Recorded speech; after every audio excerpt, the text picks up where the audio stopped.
Good evening, everyone. Tonight's first assignment contains some graphic video and may not be suitable for young or sensitive viewers. It takes an in-depth look at a common surgical procedure that most people don't even want to talk about. In fact, not one hospital in all of central or southern Maine would provide me with an on-camera spokesperson, and only one of several doctors who performed this procedure who were approached about this story agreed to face my questions on camera. However, it's a story that must be told so that parents can make informed decisions about whether they want their babies to undergo this painful procedure, which is most often done because parents simply want their sons to look just like Daddy. The procedure is male circumcision, and the heartbreaking screams of tethered infants who've been silenced for more than 100 years are now being heard. The number one issue is that healthy, normal, functioning tissue is being routinely removed from unconsenting children.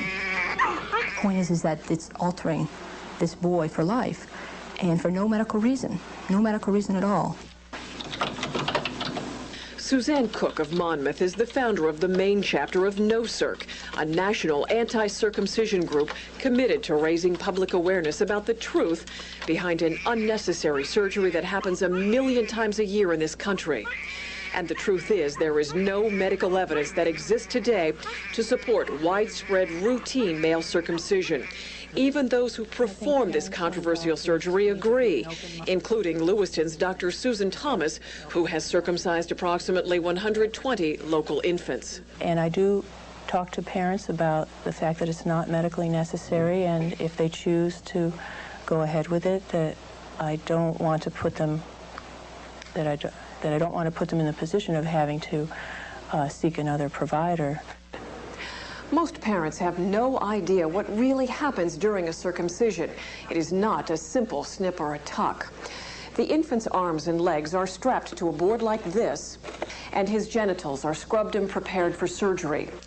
The foreskin, which is attached at birth, is torn from the head of the penis to allow for the insertion of this instrument, which is used to help guide the surgeon's scalpel for the removal of approximately 1/3 of the skin of the penile shaft. From start to finish, the surgery usually lasts about 10 minutes, and generally the child is not anesthetized. General anesthesia is considered too risky, and topical creams have been found to be relatively ineffective. They are in total agony. They're screaming, they're coughing, they're choking. It's been reported that some babies seem to sleep during and shortly after the surgery. Current research seems to suggest they're not resting peacefully while part of their penis is being removed. Actually, they go into a semi-coma or a traumatic shock from the experience. I traveled to Boston to talk with Dr. Ronald Goldman, the author of a new book opposing circumcision. The latest studies all confirm that the newborn infant is extremely sensitive to the environment. If we lay the infant on a plastic board, strap him down, and cut off a piece of his genitals, he's feeling that at least as much as you or I would feel that if we were put in the same position. It's definitely a human rights violation, absolutely. Hey, hey, what do you say?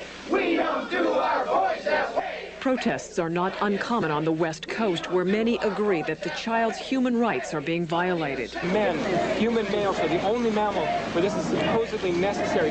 In 1992, a group of New Mexico nurses refused to participate in circumcisions on the grounds of being conscientious objectors. C. Everett Koop, the former U.S. Surgeon General, is opposed to the practice, and even Dr. Spock, the baby doctor guru of all time, strongly recommends leaving the foreskin alone. Circumcision was introduced to America during the 1860s as a way to prevent masturbation and a variety of other conditions, including blindness. One of the leading proponents of circumcision therapy was John Harvey Kellogg, who also promoted the benefits of his own invention, the cornflake. Ironically, the latest study published this month in the Journal of the American Medical Association shows increased rates of masturbation among circumcised men compared to non-circumcised men. And current studies supported by the American Academy of Pediatrics, the American Cancer Society, and the College of Obstetricians, among others, shatter once held beliefs. New research claims that circumcision doesn't prevent sexually transmitted diseases, penile cancer, or even cervical cancer among women. Yet, as this graphic video of a circumcision shows, it continues to happen once every 26 seconds here in the United States. Ironically, female circumcision, which is widely practiced in other countries, is scorned here in this country. What I regret is that I didn't have all the information when I made the decision. Not only is this Yarmouth woman the mother of 3 circumcised sons, she's also a doctor who used to perform the procedure, but not anymore.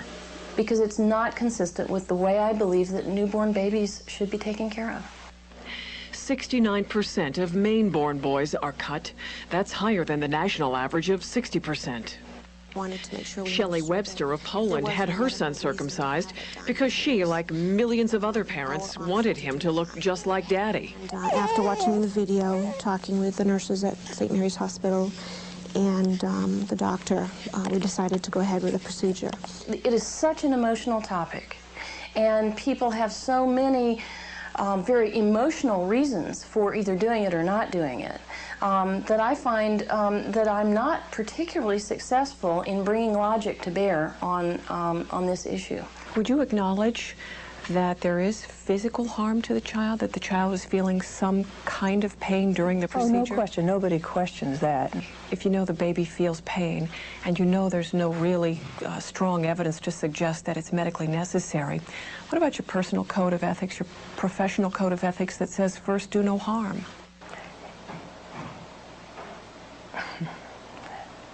Sorry that I don't have It's a very tough question, and I respect that you're trying to find the right words, but that's what this... Parents have the choice to whether or not they want this to be done, and we'd like it to be done in a proper way so that it's safe for the baby.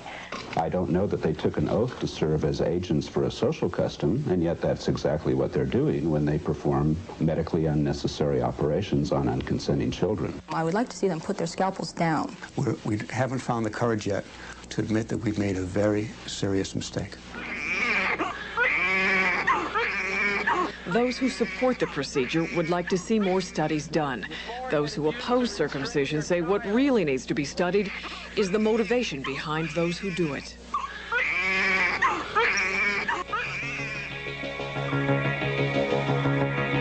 On assignment, we'll be right back.